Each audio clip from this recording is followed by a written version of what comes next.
Hey brothers and sisters, welcome back to the Behaviour Revolution. This week we've been talking a lot about language. What is the real language we should be speaking and becoming fluent in? We're going to look at some scriptures and we're going to look at some Hebrew language today as well, about the pure lip. What is the pure lip, the divine language we should be talking? Is it Hebrew? Where does Hebrew come into play in all of this? We're going to look into it right now. Today is called the pure language, or the pure lip, or the pure tongue, as some people call it. There's a path and there's a lip and there's a tongue that we need to be acquiring, a language they want to take us all to, where we will feel like we've made it. But I question whether it's Hebrew or not. Let's look at the Hebrew results for language. Now, we know all the earth spoke Hebrew once upon a time, and the original scriptures were written in Hebrew. So if you want to look at what a word means in Yahusha's mindset, what he meant when he used the word, we look up the Hebrew language. Okay, so let's look it up for language. When you look up language in the Hebrew, the first word we get is dubar, a spoken word. Spoken word. The language is something that's spoken, a matter as spoken of, or a thing, a cause, an action, like a behavior, an action, an answer, chronicles, a commandment, a communication, some form of communication or counsel, decree, or deed. So that's what language means so far, something spoken. And if it's spoken, that implies you can hear it. It also means to scoff or to make mouths at, to scoff, from the effort to pronounce a foreign language, scoffing, trying to pronounce a foreign language. To interpret, or generally to intercede, ambassador, have in derision, interpreter, make a mocker, or scorn. Reminds me of the Babylonian captivity where they were mocking the Hebrews and their language. And that's what did a lot of damage, and the Hebrews decided not to call on the name of Yahuah anymore. It became an unutterable name. They weren't allowed to speak that name. Otherwise you'd be stoned, because they were sick of being mocked. It also means a strange language, to speak in a foreign tongue. If you speak the pure language that Yahusha gives you, it will be strange language to some, speaking in a foreign tongue. It also means the tongue. There's that word, we know that word, lashon. That's where we get the phrase, the Hebrew phrase, lashon hara, evil tongue. Well, this lashon just means the tongue. We're looking up language, remember? It means the tongue of man or animals as the instrument of licking, eating, or speech. That's figuratively. Speech, a fork of flame. A fork of flame. Is your tongue like a fork of flame? A cove of water. A babbler. Evil speaker. Language, talker, tongue, or a wedge. The tongue. So language is something that's a tongue. Interesting how they had tongues of fire on their heads, didn't they? It says that, the instrument, a fork of flame. So language is something to do with it. Tap into this, think about this. What is it that Yahushua is telling us here about language? Fire, a tongue. Speech, talking nationally here, a nation or language. That's their speech, that's their language, associated with a certain nation. It also means to liken or resemble. Transitively, to use figurative language. To use figurative language. Like an allegory, adage, song, or the like. Something to become like. It's not it, but you're becoming like it. Comparing something with. Speak in proverbs or parables and utter. Sounds very much like Yahusha to me. Figurative language. Proverbs, parables, speaking, in abstract terms. It also means the lips as the natural boundary. The lips are the natural boundary of your words. If you close your lips, the words can't come out. If you close your lips, it's a boundary. It's a language. A boundary for the language is your lips. If you shut up, nothing comes out. A margin of a vessel, a water, cloth, etc. So it's like a vessel. A vessel contains what's inside it. Your mouth contains your words. Your lips contain your words. A band, bank, binding, a border, brim, brink, edge, language, lip. So it's talking about the control or the barrier, the boundary with which these words are contained. And you choose whether to let them out or not let them out. Yeah? All this is talk. I haven't seen anything so far about being written. Nothing written. It's all spoken. When we talk about language, it's something that's spoken. Yeah? Let's look at some scriptures to go with this. Because we're talking about language. And what is the pure language to have? Because up until now, everybody's been pumping this idea of going back to the Hebrew. The Hebrew language is where it's at. You can't truly be right or truly know what you're talking about unless you consult the Hebrew and speak Hebrew. And him who speaks the best Hebrew must be the winner and the most wisest. Genesis 11 says, now the whole earth had one language. One language. Scripture says it, I believe it. The whole earth had one language and the same words. And Elohim said, behold. We've jumped a bit here to the end of the chapter. It says after the Tower of Babel, Elohim said, behold, they are one people. And they have all one language. And this is only the beginning of what they will do. And nothing that they propose to do will now be impossible for them, because they're working in unity, in agreement, in one language. Come, let us go down and confuse their language, so that they may not understand one another's speech. So Elohim dispersed them from there over the face of the earth and left them off building the city. Therefore its name was called Babel, because there Yahuah Elohim confused the language of all the earth. And from there he dispersed them over the face of the earth. Babel means confusion. Some languages are just set up there and still in the earth today to bring confusion. And who's the author of confusion? So think about this. Could something that was written in the scripture be used by Satan as confusion? Absolutely. Bet your bippy, mate. So this is just the foundation here. The whole earth was one language, and he scattered all the languages. And now we have hundreds of thousands of dialects in the earth today of language. Isaiah 50. Yahuah Elohim has given me the tongue of those who are taught, that I may know how to sustain with a word him who is weary. Morning by morning he awakens. He awakens my ear to hear as those who are taught. As those who are taught implies people who had access to the scrolls, to the written word, to Elohim's voice. And he's saying here that Yahuah Elohim has given me that tongue to hear. The tongue of those who are taught, that I may know how to sustain with a word him who is weary. Isaiah's been given a tongue, a divine language with which to speak to people and uplift them. Uplift the weary, sustain the weary with a word. Morning by morning he awakens my ear to hear as those who are taught. He awakens my ear. There's nothing written here. This is his voice, his word. In your head, in your literal ears, you can hear his voice. Nothing to do with Hebrew here, because I don't know how to speak Hebrew, and I can hear his voice.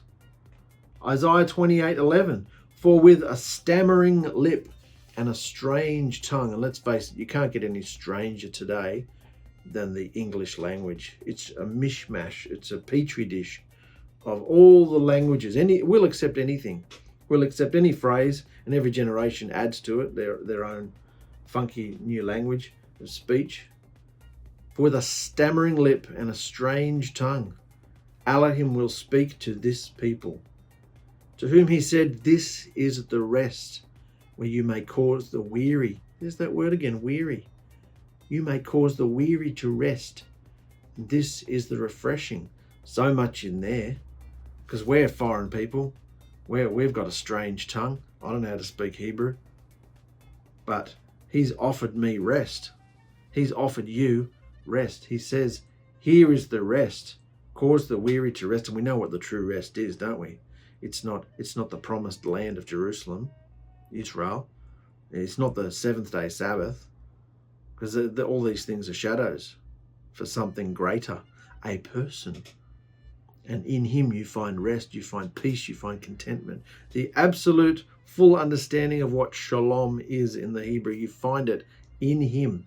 And if you are in him and trained and matured to be his bride, in him, he will take you to the ultimate, millennial, eternal rest. And that's what on this 6,000th year, preparation day, 6,000 years, and the last one, 6th, is to be preparing for this eternal rest. That's what we're doing. So he's telling us this in our language.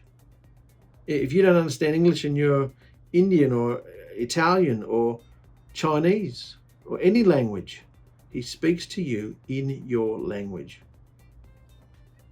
On a stammering lip and a strange tongue, he'll speak to this people. This is the rest.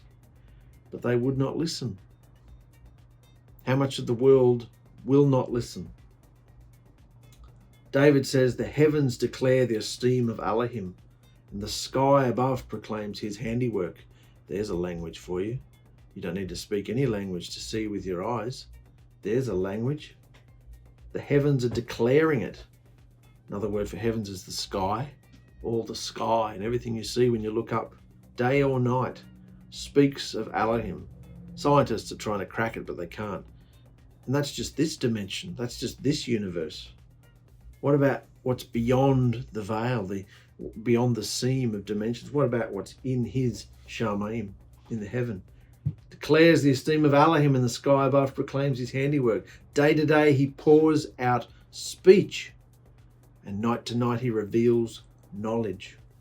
There is no speech, nor are there words, whose voice is not heard. Their voice goes out through all the earth, and their words to the end of the world. In them he has set a tent for the sun.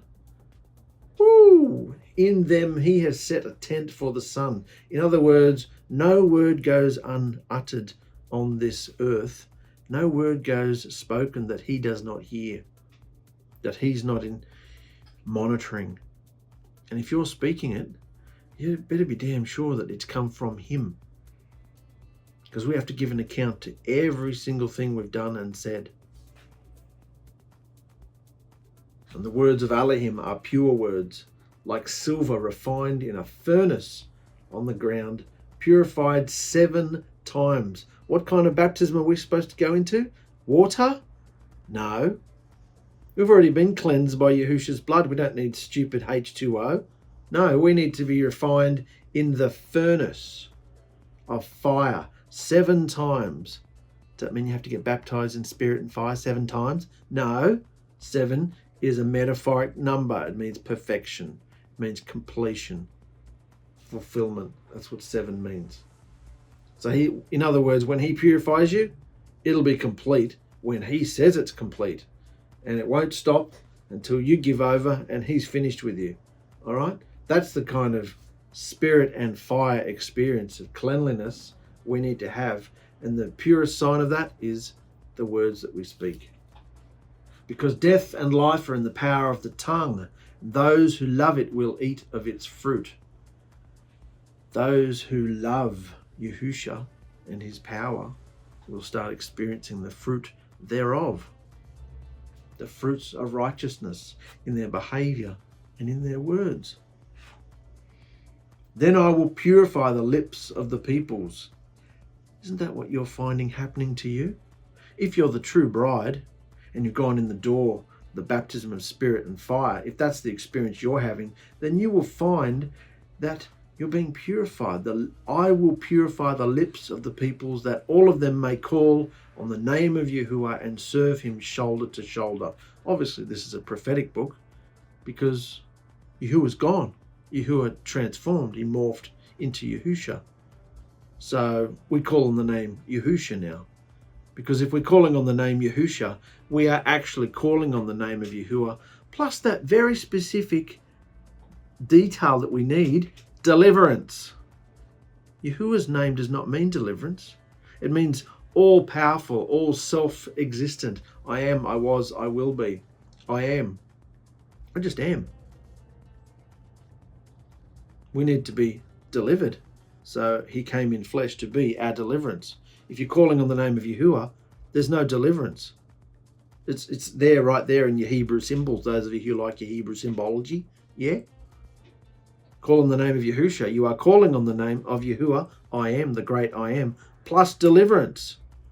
So get with it, guys. It's common sense. A child can understand this. And yet all the great scholars are arguing about it. No, it's all in the name of Yahuah. Blind as bats. Zephaniah 11, for at that time I will change the speech of the peoples to a pure speech, that all of them may call upon the name of Yahuah, we just dealt with that, and serve him with one accord. And they shall seek refuge in the name of Yahuah, those who are left in Israel. They shall do no injustice and speak no lies, nor shall there be found in their mouths a deceitful tongue. There's the focus there. Nor shall there be found in their mouth a deceitful tongue. They speak no lies. Christopher spoke about that last week. If you're going to speak lies and have deceit in your tongue, you will not be able to hear and get the fluency of his language, his pure language. For they shall graze and lie down, and none shall make them afraid. You won't have any of the stress or anxiety or worry that they have in the world. You won't have it, because you hear his voice and you trust it constantly. Seeking refuge in him. Behold, I am bringing against you a nation from afar, O house of Yisrael, declares Yahuwah Elohim. It is an enduring nation. It is an ancient nation, a nation whose language you do not know, nor can you understand what they say. If you're speaking Yahusha's pure language, and it's mainly a behaviour and the words he gives you to say, colloquially in your day-to-day, you can speak the word. If you're speaking this, the Hebrew people, the Hebrew roots, you who are only Israelites, they won't have a clue what you're talking about, because they're only into dead words that are writ, you see, uninspired. They were inspired when they were written, but they were to point us to a person. And if you're not in the person, baptized in spirit and fire into the person himself, then what does his word mean? It's just ink on a page, as we've said millions of times. Here's the fork of tongue, the fork of flame, the fire that was on their heads. When the day of Pentecost arrived, they were all together in one place. Suddenly there came from heaven a sound like a mighty rushing wind, just like on Sinai when it happened. And it filled the entire house where they were sitting, and divided tongues as of fire. Not literal fire, because their hair would have burnt off. Their beards, their faces, they would have had third-degree burns. It wasn't literal fire. It was divine fire, like the fire that shot through the tabernacle, through the temple, and lit the altar. And that altar was the only place you could take the coals and the fire for the incense and the, everything else for the cleansing. It had to be divine fire. You couldn't burn strange fire, strange incense. You couldn't have strange language. You can't. It's got to be his divine, purified fire. That's the only thing that works. That's what appeared on their heads, rested on each one of them. And they were all filled with Yahusha's set-apart spirit and began to speak in other tongues. In other words, they spoke language as his spirit gave them utterance. Very important.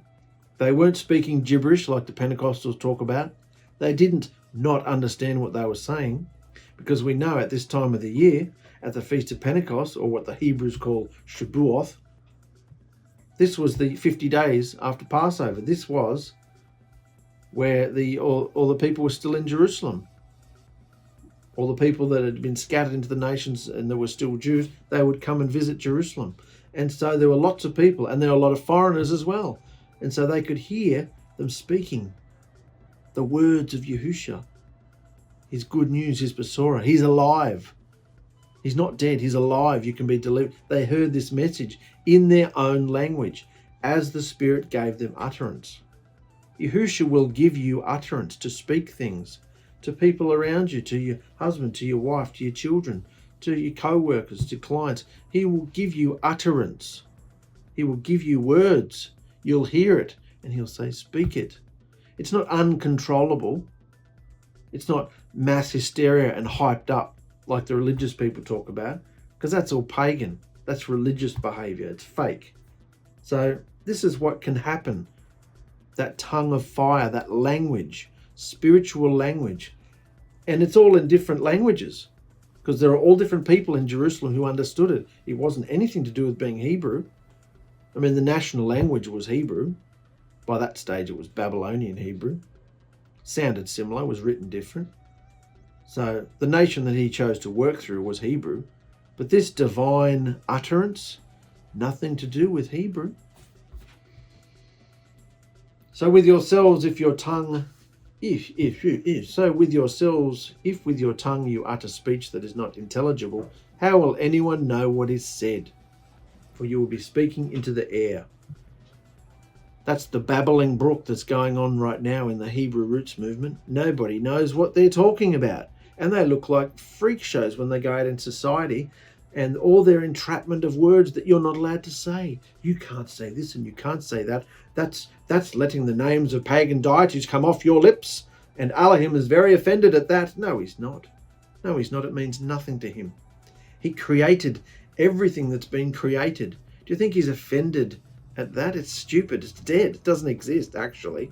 The fact that humans bow down and worship it, that's offensive. Speaking it out of your lips is not offensive unless you're worshipping it, which I'm not, but I'm not afraid to speak it, to reveal it. Any form of name that Satan has in this earth, or language or practice that he's doing, I can speak it. You can speak it too, and don't be offended about it, walking around trying to hide the days of the week. Look at what hardship that puts people in, and they can't do it. You can't be in business and not say the days of I'm going to make your appointment on the third day. What the hell does people, they don't know what to do with that. Because to us in the truth, the first day of the week is Sunday, but everyone else in the world thinks Monday is the first day of the week. So it's confusion. Satan's in there. And even if you do it, you feel like a freak. And if you can't do it, you feel guilty. And that's what religious people do. That's what the Messianics and Nazarene, particularly the whole fossilized customs movement and Torah Institute, all those people are putting this entrapment on you to make you feel dreadful because you can't do it like they do. Ridiculous hillbillies. You can't do it. It's Satan in the body, causing trouble, stirring up strife, again, making people feel dreadful. It's not where it's at. It's got nothing to do with where Yahusha's going. So I encourage you just to abandon all that insanity. Don't come under it. It's absolute filthy behavior. It's a dreadful thing to do to people, bringing people under you. Horrible religious behavior.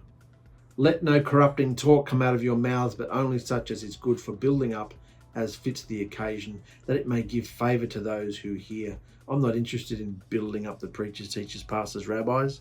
I'm happy to see them ripped down, torn down, but I'd love to give favour and build up those who are being broken and entrapped and mistreated and abused by these people, because it's abuse. They speak pretty language and they string scriptures together so nicely, and they've got wonderful memories, and underneath they are full of dead men's bones. They are whitewashed tombs. Pharisees. That's who you're listening to. Pharisees. And it's dreadful. Yahusha's true bride, which Yisrael and all her escapades was just a shadow of. We're not looking for the 12 tribes to come back together. That was a shadow, not something literal. We're not gauging each and measuring and going back and finding each other's lineage and bloodlines. That is the most ridiculous thing ever, working out what tribe you come from. Nothing to do with it. Even Revelation, the book of metaphors that speaks about the 12 tribes and the cities and the gates on the royal city with the names of the 12 tribes. It's all there. It's all figurative language. We're not waiting for 12 tribes to come back. Yahusha's true bride today, you and I, which Yisrael and her escapades was just a shadow of. So you still got to read it. Know that it's a shadow. It's like a spiritual fulfillment of the carnal, natural Yisrael. We are the spiritual fulfillment, the bride, the true Yisrael, which the carnal, natural Yisrael was just a shadow of, like a blueprint. Read all about what they did. Read the good things they did. Read the right things they did. Read the patterns, the tabernacles, the temple. Read all about it. And then read what they did. Read the bad behavior. Learn from it. That's what Paul said. All this is types and shadows and, to teach you something. You've got to know it. So Yahusha's true bride knows that Yahusha is Elohim, seated on the throne, because she can hear his voice.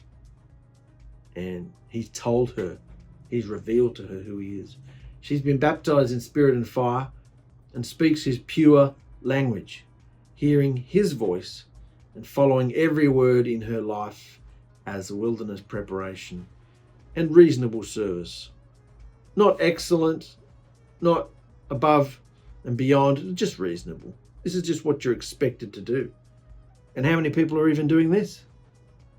So is Yahusha's pure language about what's written down, or more about what's heard and behaved, especially today, 4,000 or 5,000 years later, from when a lot of these etchings and symbol and Paleo-Hebrew iconology and symbol was written down? It's a long time ago. And yes, we've seen it on cave walls, we've seen it on lost lunar stones and things like that. So we know what the Hebrew language is, we know it's legit, but what are we supposed to do with it? The pure lip, the pure tongue is not the Hebrew language. I'm sorry to inform you, it's not the Hebrew language that everyone's harping about. For while that is the tongue he chose to use carnally since creation, his word transcends all race and culture, bringing light into the multilingual globe we live in now. In other words, you can hear him in your own language with no need of a translation.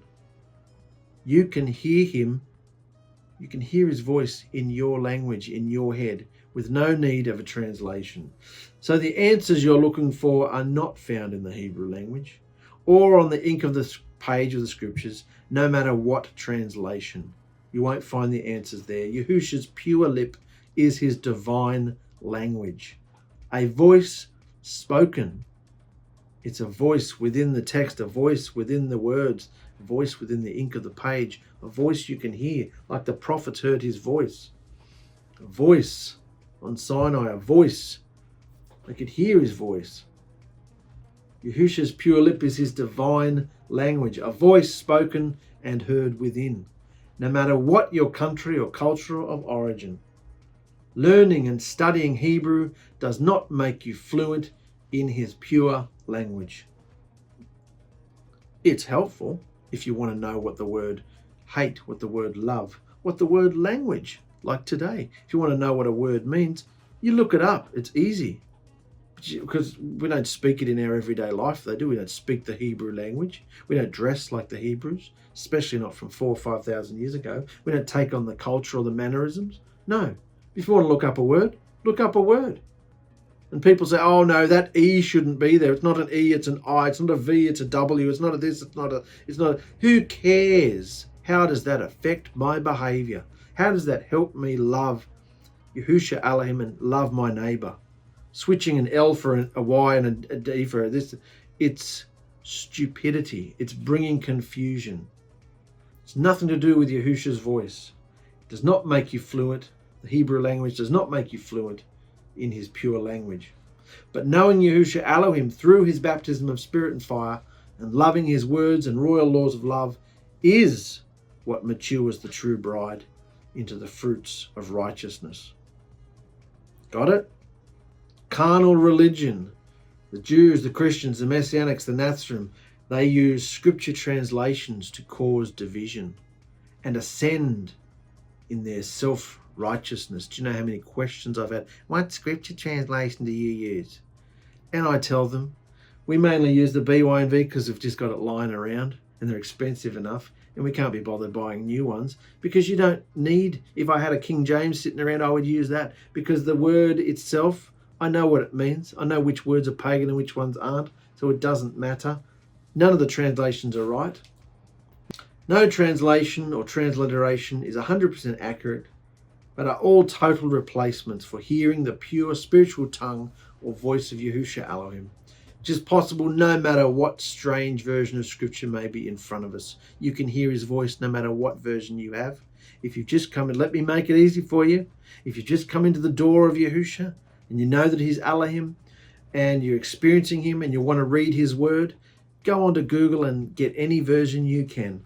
Obviously, if it's got the words Yahusha, his name, and Yahuah in it, Yahusha, those words, it makes it easier. But if you can't, just read any version, because it's his spirit that's important.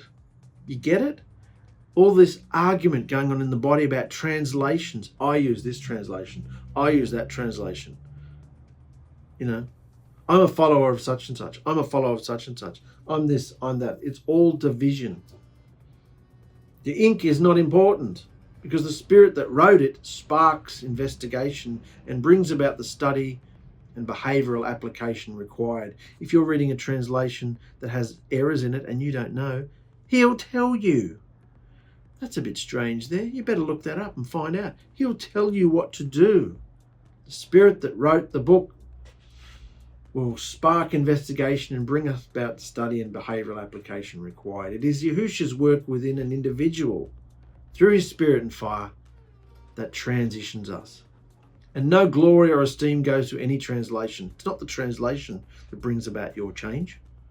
It's the spirit and the fire, his double-edged sword that comes into us and cuts and burns. We don't give any esteem or glory to any translation, because all of them are wrong. Do you get it? Why can't people get this? They're harping about the Hebrew language. They think they can't be delivered. Oh, I've got to be 100% obedient. Yeah, well, be obedient to Yahusha, not to words that have been fulfilled, covenants and Torahs and commandments that have been fulfilled in him. So listen to him, and he'll tell you how to really obey it, because the Pharisees thought they were obeying it too, and the 614 others he thought they were obeying as well. And Yahusha came along and went, yeah, you can quote it and think you're obeying it, but that law there, this is what it actually means. How do you know if you're actually reading the ink on the page and obeying it properly if you can't hear his voice? Do you get it? His reign is not of this world. His heaven is not a Hebrew heaven. It's not a Hebrew heaven. Is he sitting up on his throne there speaking Hebrew? Is it a Hebrew Shamayim? No. It's just where he is. It's another realm. It's outside of our minds, outside of all time and space. Nothing to do with our dimension, nothing to do with our universe or our laws of physics or theology or understanding. Nothing to do with it. He did give us ideas, though, through shadows, blueprints, whatnot, but it's nothing to do with that. He speaks a divine language, and you hear it in your head, in your own terms, in your own language. You hear it. You know, you can get to know him. So just because Hebrew was the first official language, no one's arguing about that. Just because Hebrew was the first official language spoken, and Abraham was the first Hebrew, Abram was the first Hebrew, what does that mean? We have to go back to Hebrew because Abram was a Hebrew. That's what Hebrew means. Abarim, it means one who crossed over. Well, whoop-de-doo. So what? He crossed over into a new reign, not a carnal Hebrew covenant, a divine covenant of obeying what he was told by his creator. That's what covenant means.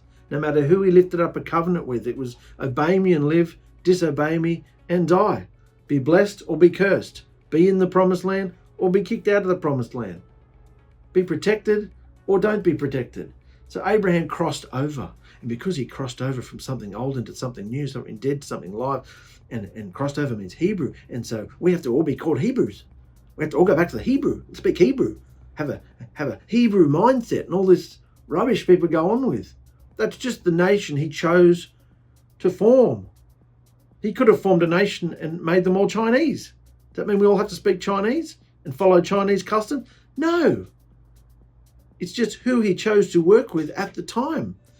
And then he flung open the gates after his death and resurrection. He opened the gates for the good news to go to all the world. Anyone who would graft into him. not into a nation or a language, a Hebrewness. Him. No one's taken anything away from the Hebrew origin of the world or the language. That where is he going today? Abraham went into a divine covenant of obeying what he was told by his Creator, obeying what he was told. He heard it. All texts and teachings in the old blood covenant are a shadow to point us to Yahusha Elohim, who he is, where he came from, and where he's gone. A spiritual city. Everyone who encountered Yahusha, or even Yahuah back then, everyone who encountered Elohim, they were after him. It says that about the patriarchs. They are after a spiritual city and a reign whose builder and maker is Elohim.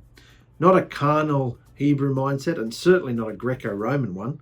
So that cancels out the Jews and the Christians, because one's into a carnal Hebrew mindset and one's into a carnal Greco-Roman mindset. Well, I don't want any of it.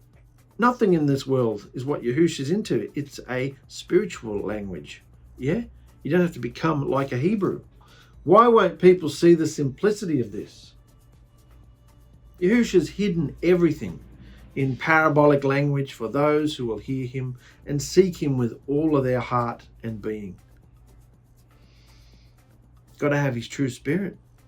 You can't read the text carnally. It's got to be spiritual, and you can't hear his voice and receive anything spiritually unless you go in the true door, Yahusha Elohim's door of deliverance. And it's got to be through the baptism of spirit and fire.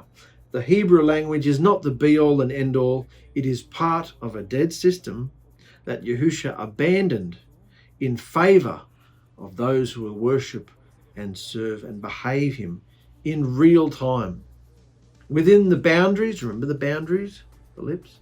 Within the boundaries of his living words, his voice, in spirit and truth. He said that to the woman at the well. You people are going on about this mountain and that mountain there. I worship, your fathers worshipped here, but I tell you, woman, that those will worship, my true people will be those who worship in spirit and in truth. The truth of his word in spirit. You can't have one without the other. Fresh from him to us. It's time to be outraged at the lie still being spun and run for your lives to the true door of baptism. Run for your lives for the true baptism and experience. Yahusha is Elohim. Yes, Yahuah changed. Deal with it. Deal with it. You can deny it if you like. It's not written in the scripture. There's two beings. Look, there's a father and a son. Look, the son's talking to the father. Yeah, he can do anything. Do you have a problem with that? Why are you trying to bottle him up in a bottle all the time and restrict him all the time? He can do anything. You can hear his voice. So it's time to abandon all this worship and adoration of the Hebrew language. It's just a tool today. There's lexicons everywhere. They all basically say the same thing. None of the lexicons are inspired either, so you can't trust them. None of the printed words, written words are completely inspired because they've all been translated from Hebrew into, Babylonian, Hebrew to Greek to, German to every other language, Latin, everything else that's come through. And finally, they spit out a King James version 600 years or so ago, and we're supposed to be impressed because we've got an English Bible, an English translation of Scripture. It's great to learn his word.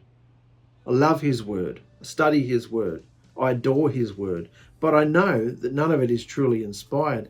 The person who I can hear, though, who's piercing me with his hot skewer, with his double-edged sword, telling me to say this and do this, don't behave like that anymore, and bashing me and flogging me and whipping me and chastising me, as Hebrews 12 says will happen, that's the person I'm trusting in, not any of your translations. This is the true experience. Oh, Yahusha doesn't flog me. He's all about love. Then you got the wrong Jesus. You got the wrong God. You got the wrong Yahusha. You got the wrong Lord and Master.